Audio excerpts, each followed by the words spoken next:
نحمده ونصلي على رسوله الكريم اما بعد اعوذ بالله من الشيطان الرجيم بسم الله الرحمن الرحيم ان الصلاة كانت على المؤمنين كتابا موقوتا صدق اللہ العظیم۔ بزرگان محترم اور عزیز دوستو، پچھلے ہفتے نماز سے متعلق شرائط کا بیان تھا۔ نماز کے ہونے کے لیے جن چیزوں کا پایا جانا ضروری ہے اسے رکن کہتے، اسے فرض کہتے۔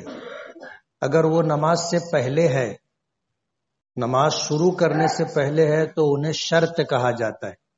7 شرطیں بتائی تھی۔ آدمی کو نماز پڑھنا ہے تو بدن پاک ہونا چاہیے، کپڑے پاک ہونا چاہیے، جس جگہ پر نماز پڑھ رہا ہے وہ جگہ پاک ہونی چاہیے۔ اس کے بعد مرد ہو یا عورت، سطر کا چھپانا فرض ہے۔ دونوں کے سطر میں فرق ہے، قمیض آتی ہے، اس بات کا تذکرہ تھا۔ اس کے بعد نماز کے لیے وقت کا پایا جانا ضروری ہے۔ چھٹی چیز تھی قبلہ رخ ہونا، کہ آدمی جب نماز پڑھ رہا ہے تو قبلہ رخ ہو کر کے نماز پڑھے۔ 7ویں چیز رہ گئی تھی، وہ 7ویں چیز ہے نیت کرنا۔ آدمی جب نماز پڑھ رہا ہے تو کون سی نماز پڑھ رہا ہے اس کا تعین ہونا ضروری ہے۔ نیت میں 2 چیزیں ہوتی ہیں۔ ایک تو یہ کہ نماز پڑھ رہا ہوں، نماز پڑھنا ہے، ایک نیت یہ ہے، اور نیت نماز میں کون سی نماز پڑھنا ہے اس کا تعین ضروری ہے۔ یہ 7 چیزیں شرط ہے۔ نبی کریم صلی اللہ علیہ وسلم نے فرمایا انما الاعمال بالنیات، کہ تمام اعمال کا دار و مدار نیتوں پر ہے۔ وانما لکل امرئ ما نوی، اور ہر ایک کو وہی ملے گا جس کی اس نے نیت کی ہے، جس کی اس نے نیت کی ہے وہی اسے ملے گا۔ یہ ضابطہ ہے، معیار ہے، پیمانہ ہے کہ وَإِنَّمَا لِكُلِّ امْرِئٍ مَّا نَوَىٰ، جیسی نیت کی ہے ویسا ہی اسے اجر و ثواب ملے گا۔ اور اگر خراب نیت ہے، کسی کو دکھاوے کے لیے نماز پڑھنا ہے تو ظاہر بات ہے بجائے ثواب کے الٹا پکڑ ہوگی، مواخذہ ہوگا، پوچھ ہوگی۔ اور اگر نیت نہیں ہے تو عبادت نہیں ہوگی۔ اس لیے 7ویں چیز ہے شرط میں نیت کا پایا جانا۔ نیت ہے کیا؟ نیت شریعت میں دل کے ارادے کو کہتے۔ جیسے ہم نے جمعہ کا غسل کیا، تیاری کی، گھر سے نکلے جامع مسجد آنے کے لیے، کیوں؟ جمعہ کی نماز پڑھنے کے لیے، یہ ہے نیت۔ جمعہ کی نماز جو فرض ہے وہ پڑھنے کے لیے ہم نے جمعہ کی تیاری کی، گھر سے نکلے، مسجد آئے، مسجد میں آ کر کے ہم لوگ صف میں بیٹھے، نیت ہو چکی، نیت پائی گئی۔ لیکن فقہا نے ایک چیز ذکر کی ہے کہ نیت میں اور عمل میں جوڑ رہنا چاہیے، فاصلہ نہیں رہنا چاہیے۔ جس وقت ہم عمل شروع کر رہے ہیں اس وقت نیت کا پایا جانا ضروری ہے۔ اگر درمیان میں فاصلہ ہو گیا، ہم گھر سے نکلے جمعہ کی نماز پڑھنے کے لیے، بازار چلے گئے، مسجد بازار سے لگ کر کے آدمی خریدی کے لیے بازار چلا گیا، دل میں آیا کہ ابھی تو نماز میں ٹائم ہے۔ اب ظاہر بات ہے کہ نیت گھر سے نکلتے وقت نیت تھی، راستے میں نیت بدل گئی، اس لیے نیت کا اور عمل کا جوڑ چاہیے۔ جس وقت ہم نماز شروع کر رہے ہوں تکبیر تحریمہ کے وقت، اس وقت نیت کا پایا جانا ضروری ہے۔ نمازیں 3 طرح کی ہوتی، ایک نماز فرض ہوتی ہے، اور ایک نماز واجب ہوتی ہے، اور ایک نماز نفل ہوتی ہے۔ نفل میں وہ نوافل جن کا اہتمام نبی کریم صلی اللہ علیہ وسلم نے کیا ہے اسے سنت کہتے۔ درجے میں وہ نفل ہے، لیکن حضور کے اہتمام کی وجہ سے ان نوافل کو سنت کہا جاتا ہے۔ اس لیے نماز 3 طرح کی ہے. ہم جب مسجد میں آئے نماز کے لیے کھڑے ہوں، تکبیر تحریمہ سے پہلے ہماری نیت کیا ہے؟ ہم فرض نماز پڑھ رہے ہیں، ہم واجب نماز پڑھ رہے ہیں، ہم سنت نفل نماز پڑھ رہے ہیں. یہ تعین ضروری ہے، رکعات کا تعین ضروری ہے. زبان سے کہنا ضروری نہیں ہے، لیکن زبان سے اس لیے کہلوایا جاتا ہے کہ دل میں کسی طرح کا وسوسہ نہ رہے. شیطان ہر وقت اپنا کام کرتا رہتا ہے. حدیث پاک میں آتا ہے کہ جب نماز کے لیے لوگ تیاری کرتے ہیں تو شیطان روکنے کی کوشش کرتا ہے، آخری حد تک کوشش کرتا ہے. آخری حد کیا؟ صف لگا دی گئی، نماز کے لیے صف لگا دی گئی تو ہم یہ کہتے ہیں کہ بھائی کاندھے سے کاندھا ملا کر کے کھڑے رہیں، درمیانی خلا کو پور کر لیں، صفیں درست کر لیں. کیوں؟ حدیث پاک میں آتا ہے کہ اگر 2 آدمیوں کے درمیان جگہ رہے، سوشل ڈسٹینسنگ، 2 آدمیوں کے 2 لوگوں کے درمیان اگر فاصلہ ہے تو وہاں شیطان کھڑا رہتا ہے. نماز نہیں پڑھتا، وہ نماز روکنے کے لیے کھڑا رہتا ہے. بہت سارے لوگوں نے مسائل پوچھے کہ سوشل ڈسٹینسنگ کے ساتھ حرم میں نماز ہو رہی ہے تو پھر نماز کے لیے سوشل ڈسٹینسنگ ضروری ہے، جب وہاں ہے تو یہاں بھی ہے. آپ ایک بات سمجھ دیجئے کہ ہمارے یہاں معیار قرآن و حدیث ہے. حرم میں تو بادشاہتیں بدلتی رہتی نا. آج سعودی حکومت ہے، کل کسی اور کی حکومت تھی، شرفائے مکہ کی حکومت تھی، اس سے پہلے ترکیوں کی حکومت تھی، اس سے پہلے نہ معلوم کن کن لوگوں کی حکومتیں تھی. حکومتیں بدلتی رہتی ہیں. آج پوری دنیا شور مچا رہی ہے سعودی حکومت کے کچھ فیصلوں کو لے کر کے، وہاں بھی تبدیلی آ رہی ہے اور حالات ایسے بن رہے ہیں جیسے یورپ کے حالات ہیں. تو ہم تو ان کے پیچھے نہیں ہیں، ہم تو اللہ اس کے رسول کے احکامات کے پابند. سوشل ڈسٹینسنگ کے ساتھ بھی نماز ہو جاتی ہے. خرابی کیا ہے؟ جب صف لگتی ہے اور صفوں میں اتصال نہیں ہوتا، درمیان میں خلا ہو، وہاں پر شیطان ہوتا ہے اور وہ نماز روکنے کی کوشش کرتا ہے. جب نماز نہیں روک پاتا، نماز خراب کرنے کی کوشش کرتا ہے. اب آپ دیکھو، ہم لوگ نماز پڑھتے رہتے ہیں، ذہن کہاں رہتا ہے؟ آپ نماز پڑھو گے، غور کرو گے تو اندازہ ہوگا کہ ہم لوگ جب نماز پڑھتے رہتے ہیں طرح طرح کے خیالات ہمارے دلوں میں آتے. یہ شیطانی اثرات سے ہوتے. ہم کبھی بازار میں ہوتے ہیں، مٹر کی پھلی خرید رہے ہوتے ہیں، کبھی کہیں ہوتے ہیں کسی سے بات کر رہے ہوتے ہیں، کبھی کہیں ہوتے ہیں کہیں جانے کی فکر ہوتی ہے.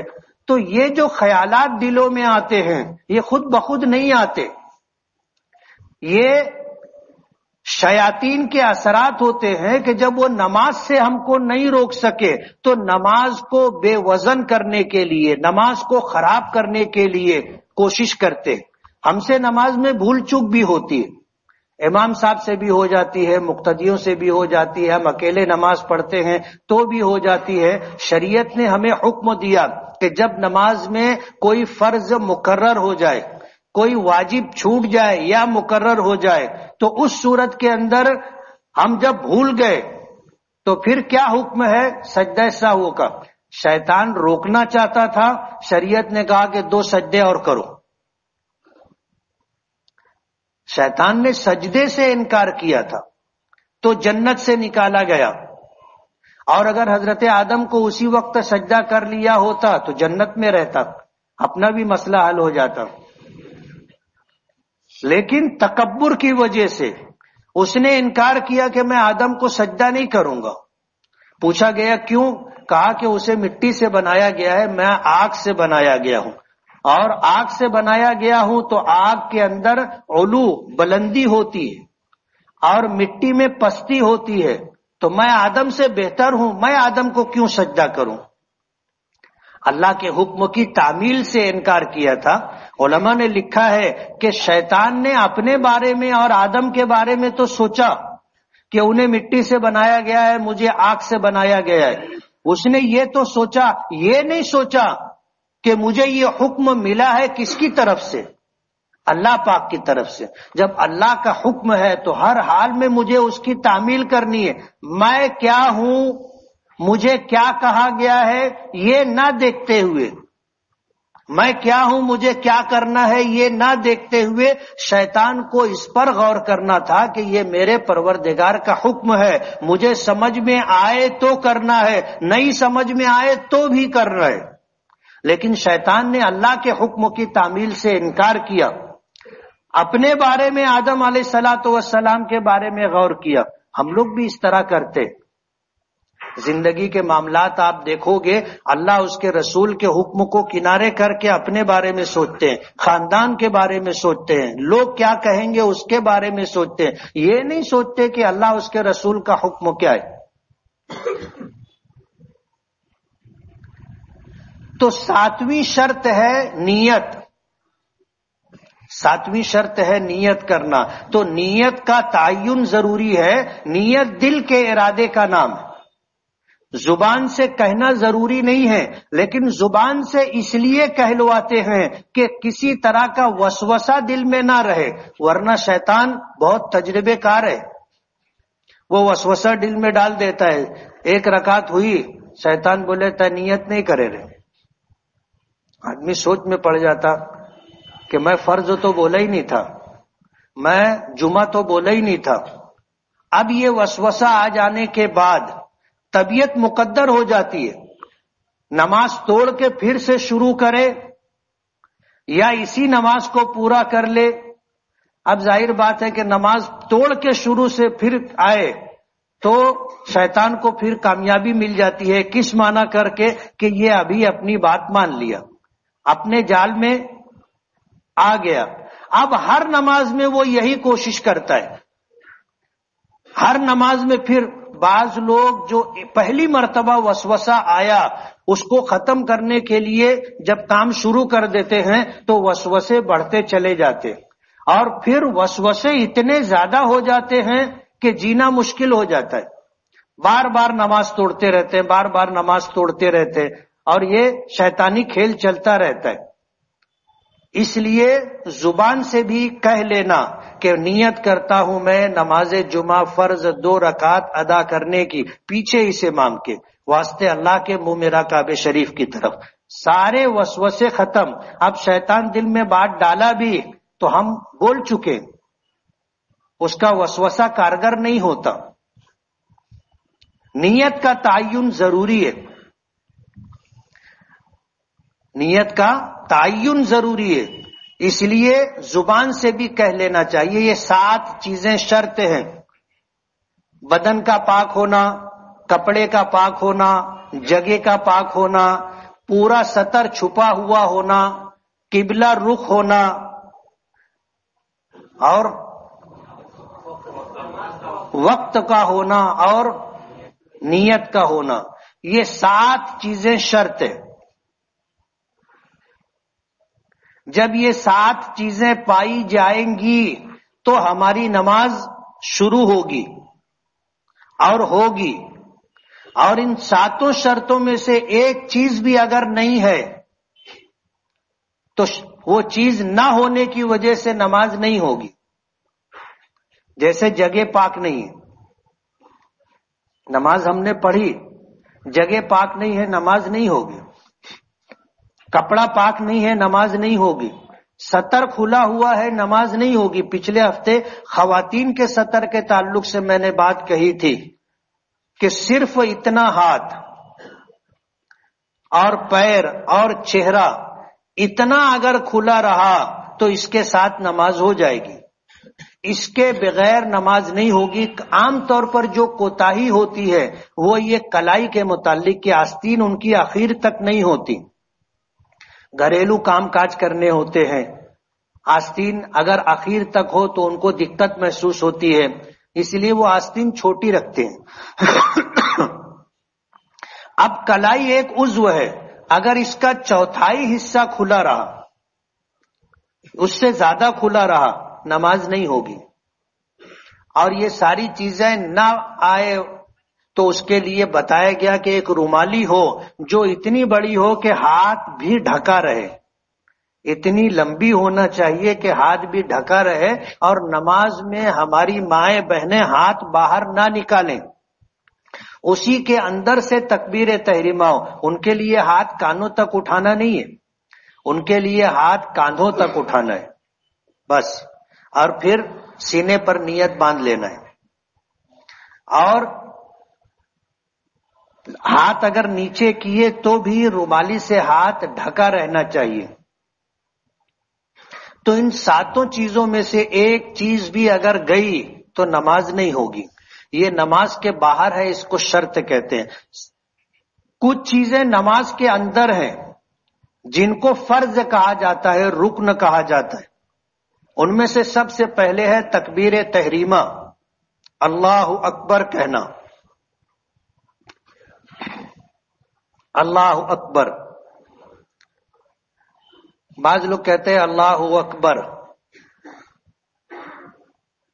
غور کرو گے تو فرق محسوس ہوگا، الف الف ہوتا ہے، حمزہ حمزہ ہوتا ہے، واو واو ہوتا ہے۔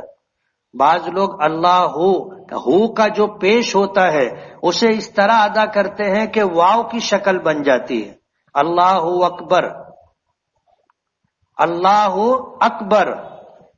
یہ حمزہ ہے بشکل الف، اکبر کے شروع میں حمزہ ہے بشکل الف، یعنی الف لکھا جائے گا، پڑھا جائے گا حمزہ اکبر۔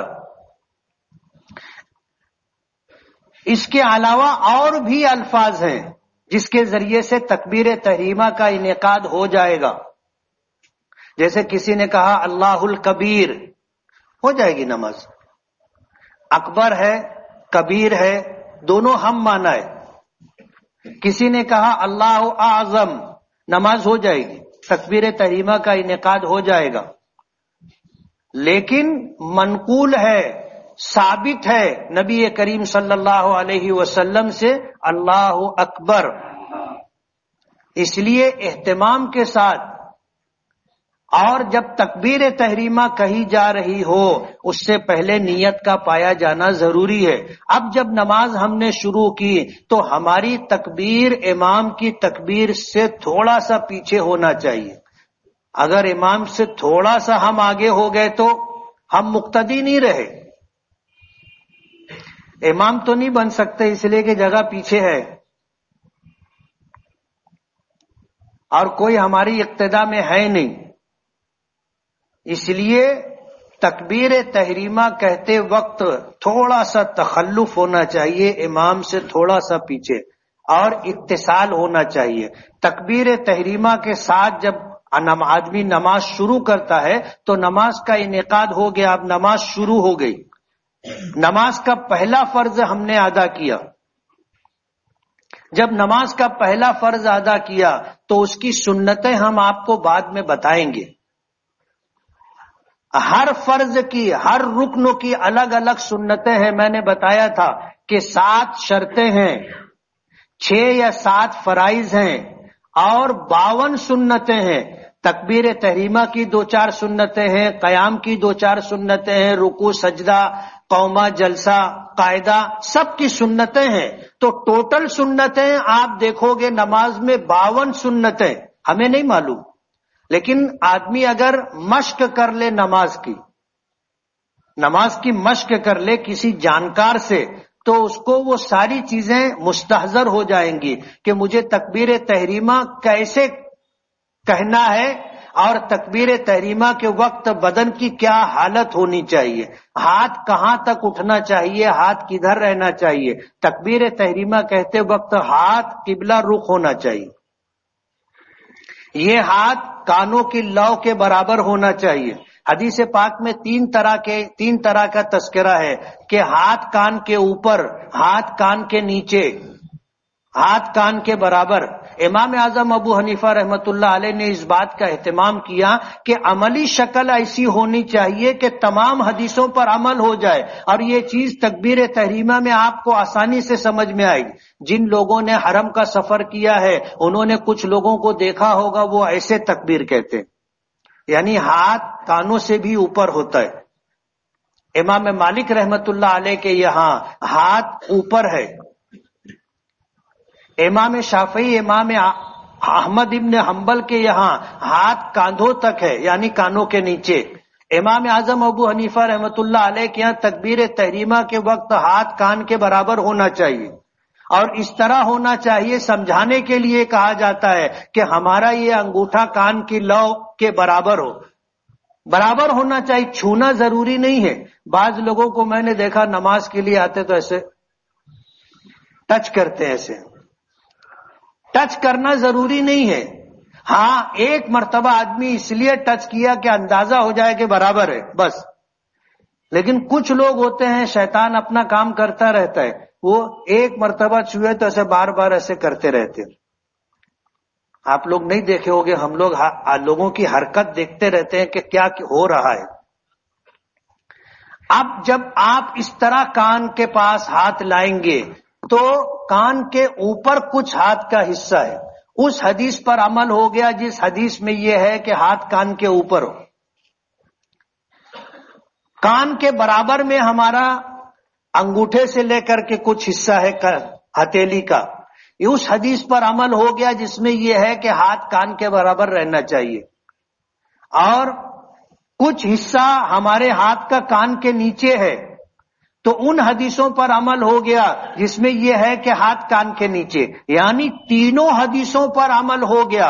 امام اعظم ابو حنیفہ رحمت اللہ علیہ ایسا عمل اختیار کرتے کہ حدیثوں کا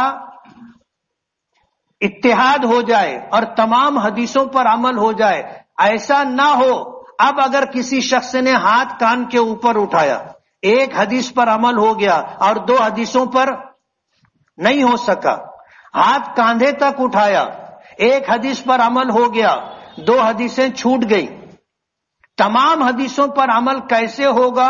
امام اعظم ابو حنیفہ رحمت اللہ علیہ نے وہ شکل اختیار کی۔ اس لیے ہاتھ جب آپ اٹھائیں گے تو ہاتھ قبلہ رخ ہونا چاہیے، اور فطری حالت میں یعنی نارمل حالت میں ہونی چاہیے، ایسے ملانا بھی نہیں چاہیے اور ایسے پھیلانا بھی نہیں چاہیے۔ کانوں تک ہاتھ اٹھائیں، اللہ اکبر کہہ کر کے ہاتھ کو باندھ لیا جائے گا۔ امام اعظم ابو حنیفہ رحمت اللہ علیہ کے یہاں ہاتھ ناف کے نیچے ہوگا، اس طرح ہم ہاتھ باندھیں گے، کلائی کلائی کے اوپر رہے گی، انگلی اور انگوٹھے کا دائرہ بنے گا، اور یہ تین انگلیاں کلائی پر اس طرح بچھائی جائیں گی، اور ناف کے نیچے ہاتھ رکھا جائے گا۔ ہمارے یہاں ہاتھ باندھنے کی سنت یہ ہے۔ تو پہلا فرض ہے تکبیر تحریمہ، دوسرا فرض ہے قیام یعنی کھڑے ہونا، فرض نمازوں میں واجب نمازوں میں قیام فرض ہے، کھڑے ہو کر کے ہی ہمیں پڑھنا پڑے گا، الا یہ کہ آدمی کھڑا نہ ہو سکے، معذور ہو مجبور ہو تو الگ بات ہے، اور اگر اسے قیام پر قدرت ہے وہ کھڑا ہو سکتا ہے تو اس کو کھڑا رہنا ہے۔ دوسرا فرض ہے قیام، تیسرا فرض ہے قرات، آدمی اکیلے نماز پڑھ رہا ہو یا امام ہو تو اس کے لیے قرات فرض ہے۔ چوتھا فرض ہے رکوع، پانچواں فرض ہے دونوں سجدے، پانچواں فرض ہے دونوں سجدے، اور چھٹا فرض ہے قاعدہ اخیرہ، قاعدہ اخیرہ یہ چھٹا فرض ہے۔ یہ 6 چیزیں نماز میں فرض ہیں۔ تکبیر تحریمہ کے بعد قیام ہے، آدمی اگر معذور نہیں ہے تو ہر حال میں اسے کھڑے رہنا ہے۔ فرض نمازوں میں واجب نمازوں میں قیام کے بغیر نماز نہیں ہوگی، سنت اور نفل میں قیام فرض نہیں ہے، کیوں کہ وہ نماز ہی فرض نہیں ہے۔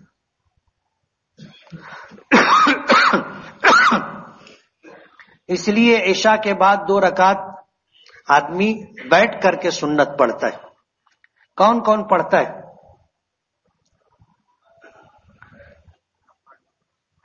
ایک ہاتھ بھی نہیں اٹھا۔ عشاء کی کتنی رکعتیں؟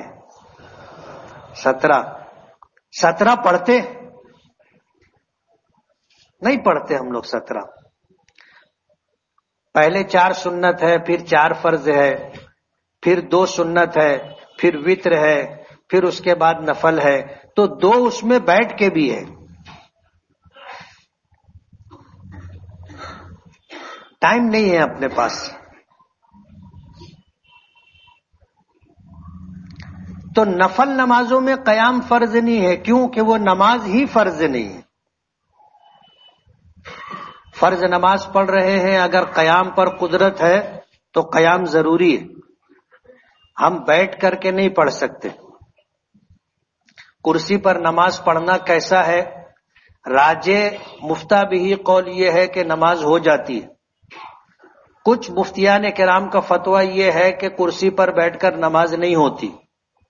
اگرچہ دیگر فقہا نے، مفتیان کرام نے ان کے اس فتوے سے اتفاق نہیں کیا ہے، لیکن یہ بات آپ کو معلوم ہونا چاہیے کہ فرض نماز ہو، واجب نماز ہو، تو اس کے لیے قیام فرض ہے. کھڑے رہنا فرض ہے. دوسری چیز ہے، تیسری چیز ہے قرات. جب آدمی قرات ہے، امام ہے قرات کرے گا، اکیلے نماز پڑھ رہا ہے قرات کرے گا. مقتدی ہے تو مقتدی کے حق میں امام کا قرات کرنا کافی ہے. ہم امام کے پیچھے قرات نہیں کرتے، نہ سورہ فاتحہ پڑھیں گے نہ کوئی اور سورت پڑھیں گے. ہم مقتدی ہے تب امام کے پیچھے ہم لوگ قیام کریں گے اور خاموش کھڑے رہیں گے. قرآن کریم کا حکم ہے کہ اذا قرئ القرآن فاستمعوا له وانصتوا لعلکم ترحمون، کہ جب قرآن کریم پڑھا جائے تو تم غور سے سنو. فاستمعوا له، غور سے سنو. ایک ہوتا ہے سننا، ایک ہوتا ہے غور سے سننا. غور سے سننے کا مطلب یہ ہے کہ آپ ساری توجہ ہر طرف سے ہٹا کر کے ایک طرف مرکوز کرنا ہے، یہ ہے غور سے سننا. ابھی جیسے ہم مجلس میں بیٹھے ہیں، 2-4 لوگ بول رہے ہیں تو ہم لوگ کسی ایک کی بات سننے کے لیے اس کی طرف متوجہ ہو جاتے ہیں، دوسری آوازیں بھی کان میں آتی رہتی ہیں اور آ رہی ہے تو ہمیں سنائی دے رہی ہے. تو ایک ہوتا ہے سننا، اس کے لیے عربی لفظ ہے سما. فاسمعوا کے معنی سنو، اور فاستمعوا کے معنی غور سے سنو. تو اللہ پاک کا حکم ہے کہ جب امام قرات کرے گا، قرآن کریم پڑھا جائے گا تو غور سے سنو، اور ہمیں خاموش رہنے کا حکم ہے وانصتوا، اور چپ رہو. اس لیے ہم امام کے پیچھے نہ سورہ فاتحہ پڑھتے ہیں اور نہ ہم کے امام کے پیچھے کوئی اور سورت پڑھتے ہیں. تو پہلا فرض تکبیر تحریمہ، دوسرا قیام، تیسرا قرات، چوتھا رکوع اور پانچواں سجدہ. دونوں سجدے فرض ہیں، دونوں فرض ہیں. اور چھٹا فرض ہے قاعدہ اخیرہ. یہ 6 نماز میں فرض ہے. نماز کے اندر 12 واجبات ہیں، 12 واجبات، اس کا تذکرہ آگے. یہ کچھ چیزیں ایسی ہیں، جیسے قرات کے تعلق سے بات ہو گئی. قرات سے انشاءاللہ اگلے ہفتے ہم تفصیل سے بات کریں گے کہ قیام کے لیے تکبیر تحریمہ، قیام اور اس کے بعد ان چیزوں کو سنت طریقے پر کس طرح ادا کیا جائے گا کہ فرض کی ادائیگی کے ساتھ ساتھ سنتوں کی بھی ادائیگی ہو جائے. جب نماز کا یہ ہمارا عمل مکمل ہوگا تو یہاں پر انشاءاللہ عملی طور پر نماز بتائیں گے کہ نماز کیسے پڑھنی چاہیے،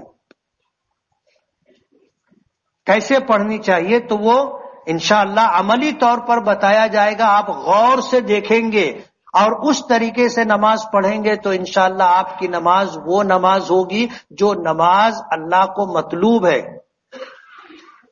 اللہ جیسی نماز چاہتا ہے ویسی نماز ہوگی. صحابہ کرام رضوان اللہ تعالی علیہ مجمعین اپنے دنیا اور آخرت کے مسئلے 2 رکعت نماز میں حل کرتے تھے. 2 رکعت نماز میں دنیا اور آخرت کے مسئلے حل ہوتے تھے. اور ہمارا تجربہ تو کچھ اور ہے. وجہ اس کی یہ ہے کہ ہماری نماز جیسی رہنی چاہیے ویسی نماز نہیں.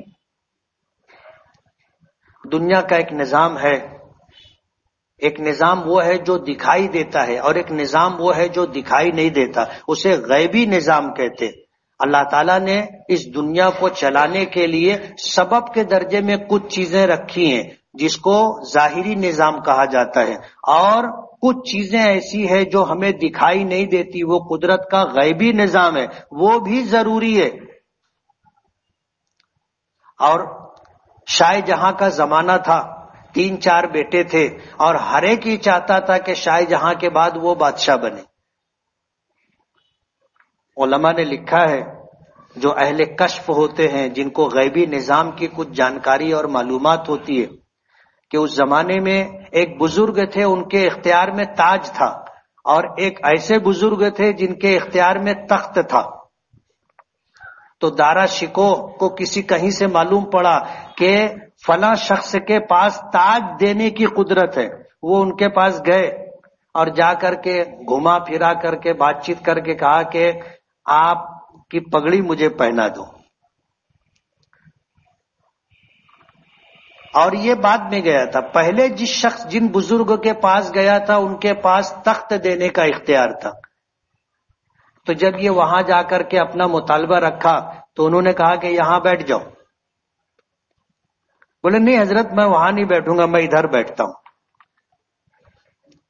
بیٹھ گئے سامنے۔ جس جگہ وہ بیٹھنے کے لیے کہہ رہے تھے وہ جگہ تخت تھی، لیکن اس نے انکار کر دیا۔ حضرت نے جب اس نے مطالبہ کیا تو حضرت نے کہا کہ یہاں بیٹھ جاؤ، تو اسے بیٹھ جانا تھا، تخت مل جاتا۔ اس نے کہا کہ نہیں حضرت، میں یہاں بیٹھتا ہوں۔ اپنی مرضی سے اسے جہاں بیٹھنا تھا وہ بیٹھ گیا۔ اس کے بعد جب دوسرے بزرگ کے پاس گیا تو اسے احساس ہو گیا کہ کچھ گڑبڑی ہو گئی۔ وہاں جا کر کے وہاں بھی گڑبڑ کر دی، اپنا مطالبہ اس طرح رکھا کہ آپ مجھے اپنی پگڑی پہنا دو۔ تو انہوں نے کہا کہ ایسا نہیں ہوتا کہ تخت کسی اور کو ملے اور تاج کسی اور کو ملے، تخت کسی اور کو ملے تاج کسی اور کو ملے، ایسا نہیں ہوتا۔ اورنگزیب عالمگیر رحمت اللہ علیہ گئے تو انہوں نے کہا، وہ آئے، انہوں نے مانگا نہیں تھا، آئے تو بزرگ نے کہا کہ یہاں بیٹھ جاؤ، جا کر خاموشی سے بیٹھ گئے۔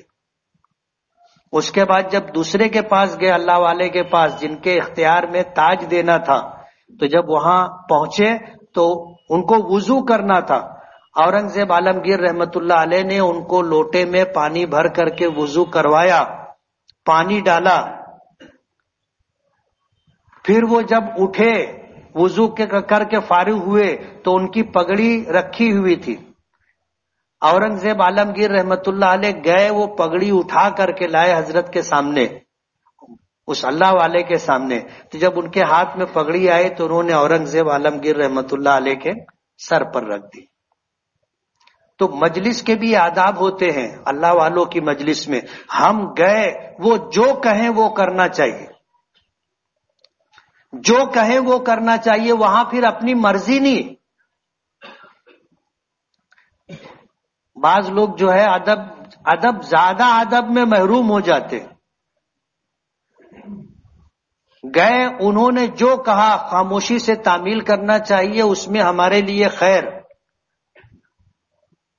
ان کی بات کٹ کرنا، عملی طور پر اس کی مخالفت کرنا نہیں، جو کہا جائے وہ مانا جائے، اس میں آدمی نوازا جاتا ہے۔ حکمت اور مصلحت کیا ہے ہمیں نہیں معلوم، ہم جہاں جا رہے ہیں وہاں سے کیا ملے گا ہمیں پتہ نہیں ہے۔ اس لیے اللہ والوں سے جا کر کے مصافحہ کر کے اگر کچھ نہیں کہا گیا ہے تو جو ہمیں مجلس کے حساب سے بہتر رکھتا ہے وہ کر لینا چاہیے، اور اگر کچھ کہہ دیا گیا کہ آپ وہاں بیٹھو تو جہاں بیٹھنے کے لیے کہا گیا ہے وہاں بیٹھ جانا چاہیے، پھر اپنی مرضی نہیں۔ تو غیبی ایک نظام ہوتا ہے، صحابہ کرام رضوان اللہ تعالی علیہ مجمعین کا معمول رہا، اسی طرح جو ہے بزرگوں کا معمول ہے۔ حالات جب اس طرح بدلتے ہیں، حالات بدلتے ہیں تو اس میں کچھ باتیں ہوتی ہیں۔ بزرگوں کے جو واقعات ہوتے ہیں ان میں کچھ اللہ والے ایسے ہوتے ہیں جن کو غوث کا مقام ہوتا ہے، کسی کو قطب کا مقام ملتا ہے، کسی کو ابدال کا مقام ملتا ہے، ہمیں نہیں معلوم۔ اور یہ غیبی لوگ ہوتے ہیں، کون ہے پتہ نہیں ہے، حضرت مولانا حسین احمد مدنی رحمت اللہ علیہ کے ایک خادم تھے جنہوں نے 30 سال تک ان کی خدمت کی تھی. وہ اپنے گاؤں واپس گئے. وہ گاؤں والوں کو کہنے لگے کہ میں ابدال ہوں، میں ابدال ہوں. تو گاؤں والوں نے حضرت کے پاس خط لکھا. اب ظاہر بات ہے اپنے بولنے سے تو آدمی ابدال نہیں ہو جاتا، غوث نہیں ہو جاتا، قطب نہیں ہو جاتا، لیکن انہوں نے جا کر کے دعویٰ کیا. تو حضرت کے پاس خط آیا تو حضرت نے جواب میں لکھا کہ پہلے گوشت تھا اور اب دال ہو گیا. تو یہ ایک نظام ہوتا ہے، ان چیزوں کو پیش نظر رکھنا چاہیے. ایک واقعہ مجھے کہنا تھا، پورا واقعہ ذہن میں نہیں آ رہا ہے، اور وہ 2 رکعت پر سے ہے. 2 رکعت پر سے کہ بادشاہ وقت نے اس اللہ والے کی جس کے غیبی نظام سے جس کا تعلق تھا مخالفت کی، ان کو جلال آ گیا. جلال آ گیا، انہوں نے کہا کہ مصلی لاؤ. 2 رکعت میں اس کا تخت ختم ہو جائے گا، بادشاہت ختم ہو جائے گی. تو اس بادشاہ کے بیٹے نے ہاتھ جوڑ کر کے معافی مانگی تھی کہ حضرت، تو 2 رکعت میں اتنی طاقت ہوتی ہے، مگر وہ نماز رہنی چاہیے. جب نماز ہوتی ہے تو دنیا اور آخرت کے مسئلے حل ہوتے ہیں. ہم نے آج تک نماز سیکھی نہیں، نماز کیسے پڑھنی چاہیے ہمیں پتہ نہیں ہے. بس جیسے ہم کو آتا ہے، جیسے ہم نے دیکھا، صحیح سمجھا غلط سمجھا، پڑھ رہے ہیں. تو انشاءاللہ عملی طور پر بتائیں گے. وآخر دعوانا ان الحمدللہ رب العالمین. جن ساتھیوں نے سنت نہ پڑھی وہ سنت پڑھ لیں.